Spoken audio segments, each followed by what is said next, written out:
हमारे वीडियो में हमार भाई बहन यूट्यूब फैमिली सब लोग के बहुत बहुत प्रणाम।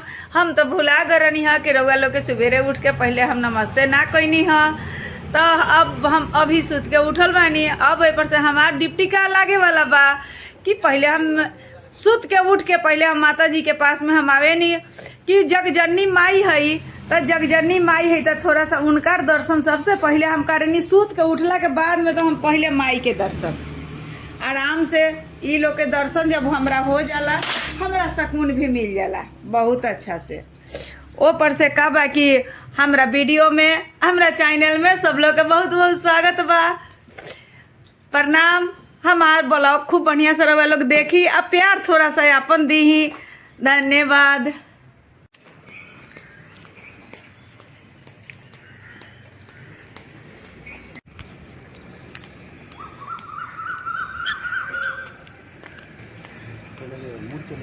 हाँ मुड़ चले गए।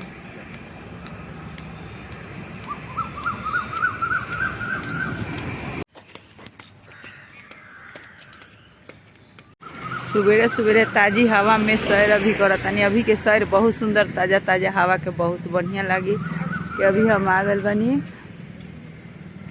सैर करे खातिर।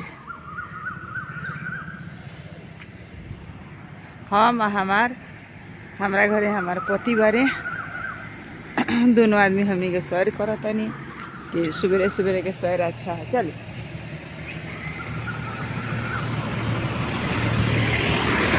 सब लोग करता, हमनियों के करतानी। शादी का जरूरी रहे का हमरा से चुपचाप रही काला बिया करे गई। जब हम कहने नहीं खे माने के तो हमरा शादी रुआ ना करे के चाहत रख। हाँ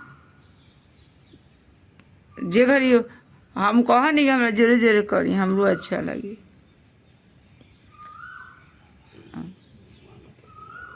आ अथी ले आई, बेदाम ले आई, मेथी के पानी का है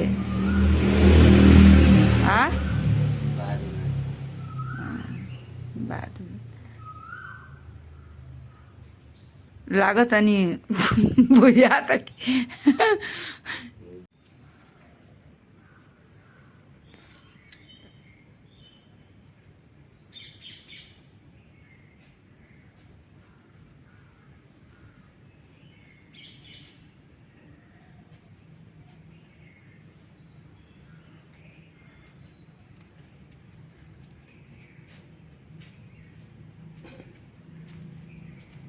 तो दुइये गो उठक बैठक कैले बनी।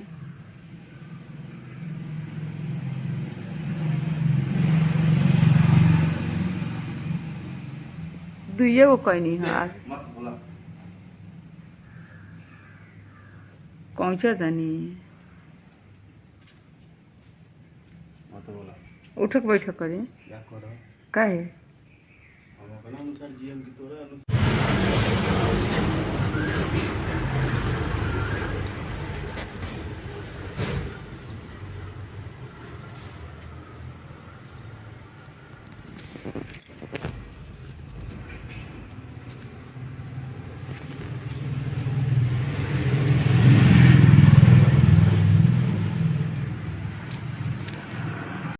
हम जाता नहीं घरे यही।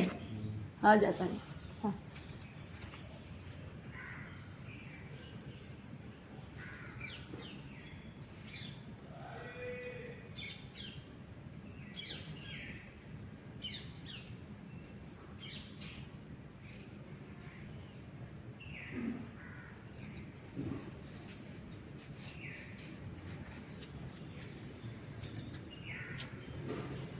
चाय बनाई क्या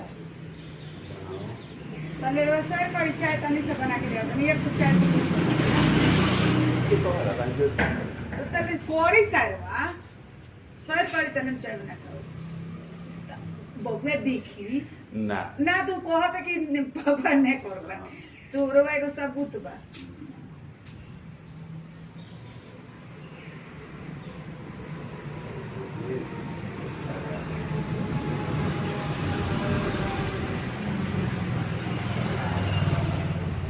थोड़ा सा चाय ले अपन बना के पानी से जल्दी जल्दी तक सब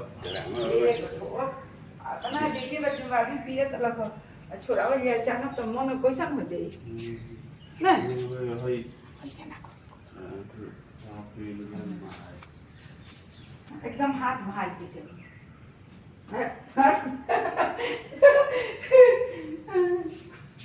कैसे करो करनी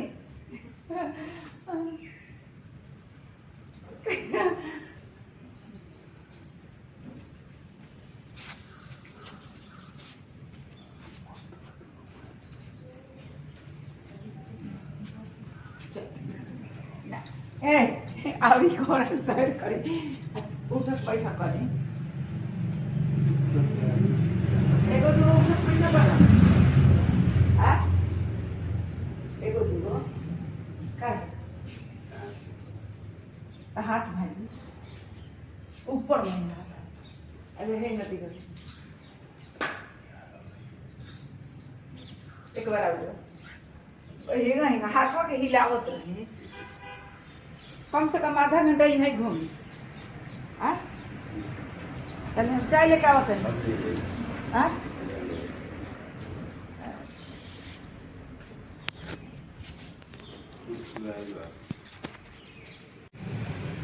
मेरा पिया जी के मुस्की बड़ा बिजोरे सके बाकी वीडियो बनावा तनी वीडियो बनावे में भी मेहनत बहुत बा।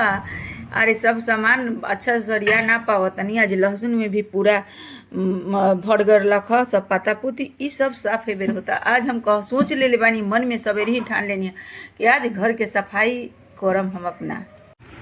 अभी हम सैर करला निकलल बानी इतना सुंदर हिया के मौसम बा खूब ठंडा ठंडा बहुत सुंदर लागता कि पाला पाला मौसम में खूब बढ़िया सैर थोड़ा सा हो जाता तो बड़ी सुंदर हमारा लागता कि मन कर कि कितना घूमी। लेकिन सुबह सुबह पढ़ते टाइम में ना रहला कि हम लोग पतो डिप्टी चल जाली तो ये से उनकरा के डिप्टी के भी हमारा तैयारी करे के रहला। सुंदर हो गल बा पूजा कर पति हमार बैठल बानी हिया आके सैर क के लेकिन वीडियो कैमरा के सामने भागतानी हम बाकी ना भागे देतानी। हम तो चाय पियनी स्टील के गिलास में ये से कि कप के चाय ठंडा हो जाला हमरा ज़्यादा ठंडा चाय पसंद ना रहला ये से हम का करनी कि स्टील के गिलास में चाय पियनी कि हमरा चाय बहुत पसंद बा। खाना हमरा के मिलो या ना मिलो लेकिन चाय हमरा मिले के चाहिए। हमार पति है बानी यहाँ के भी चाय पियाता नहीं लेकिन यहाँ के कमरा के सामने से भागो नहीं। यहाँ के रहो लोग ज्यादा जरूरी से देखे के चाहिए। हमरा लागे लाबे जोड़ रे सखी अरे बाप हम तो ये गाना सुन लगी हम आ गई हाँ कि निधि तहरा का पसंद के खीर बनावत रही आ तू पिया जी के मुस्की गावत रहे माता रानी ऐसे प्यार करनी का बना रहो। अरे वाह रे वाह यहाँ के सफाई करे के बाद कि आज हम एक हफ्ता से घर के सफाई ना कैले रहनी है कि हमरा इतना तो सब लोग के पता बा कि हम जे वीडियो बनाई ओकरा काम बहुत कम ध्यान रहला ज्यादा ध्यान रहला वीडियो बा क्या करतनी है सब सफाई करतनी माने कि आज हम सब सफाई करके रख देव तनी तो काले तोहर छुट्टी बा बबुआ की छुट्टी बा तो कहीं घूमे चलल जाई यही से तो कहनी है कि यही बेर सब सर सफाई कर ली। ई पहले डब्बा डुब्बी पूरा सफाई कर लेता है ओकरा बाद में किचन सफाई कर दे सारा बेड बुड सारा यही पे सफाई करके रख दे काले ठीक रही। खाली तनी घूमल जाए कोनो मंदिर चल जाए कहे चाहे कहीं चल जाए घूमे हिंजे बाड़ी जाए अच्छा जगह घूम जाए और ना तो घरे के काम में रहे नहीं व्यवस्थ तो काम कहाँ कहीं घूम पावे नहीं वही में टाइम सब खत्म हो जाला। तो यही से कहनी कि सब कपड़ा भी प्रेस करम हम आ प्रेस करके रखम अटैची में एकरा के तोहर सब अलमारी भी सफाई करम कि आज हम मुंड बनैले बानी घर के काम करे खातिर कि काल्हे करनी संडे के संडे बाकी अब संडे के ना आज करतनी कि 2 दिन के तहर छुट्टी बा कहीं घूम ना पावे नी। हमरा अंगना हमरा अंगना उनकर मोहानी मूरतिया से जियरा ललचेला उनकर मोहानी हो मूरतिया से जियरा ललचे। चाय बनावे का मन ना करते रख कि हम चाय बना के पी तो हमरा घर चाय बना के आज मिलल बा कि मैं धर तारा मन नहीं करत तो हम चाय बनावत तानी। आज हम बहुत खुश बानी कि हमार पति चाय बना के हमरा के देले बानी।